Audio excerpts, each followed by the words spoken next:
L'indicateur 31 du référentiel national qualité, on est sur un indicateur qui porte sur finalement la collecte des réclamations, leur prise en compte. Donc c'est un indicateur commun d'appréciation, bien sûr, donc à la fois pour les bilans de compétences, la VE, l'apprentissage et la formation. Et le but du jeu pour le prestataire va être de mettre en œuvre des modalités de traitement des difficultés rencontrées par les parties prenantes, mais pas que, des réclamations aussi exprimées, des aléas survenus en cours de prestation. Donc, on est sur un niveau attendu qui reste le même depuis quelques temps maintenant, à savoir de démontrer la mise en place de modalités de traitement des aléas, des difficultés et des réclamations.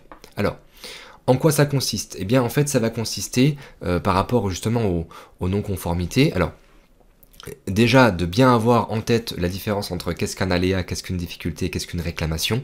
Donc là, vous avez les éléments de compréhension dans le glossaire du guide de lecture. Et puis, par rapport à la non-conformité, ce qu'il faut bien comprendre, c'est que cet indicateur 31 est critique.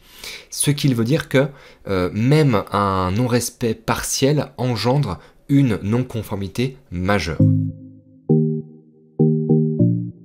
Très concrètement, vous allez avoir sur Apollo, la grille d'audit de Certifopac, 2 points de conformité. Le premier point, c'est des modalités de traitement des difficultés, des réclamations, des aléas rencontrés par les parties prenantes existent. Et puis ensuite, la même chose, mais mise en œuvre. Donc c'est vraiment ces 2 éléments que l'on va aller auditer par rapport à ça. Voilà pour cet indicateur 31, rien de plus. Je vous invite bien sûr à consulter le dernier indicateur qui est l'indicateur 32 dans la prochaine vidéo et dans la page indicateur 32 du site certifopac.fr. Merci à vous en tout cas, n'hésitez pas à vous abonner et à très vite.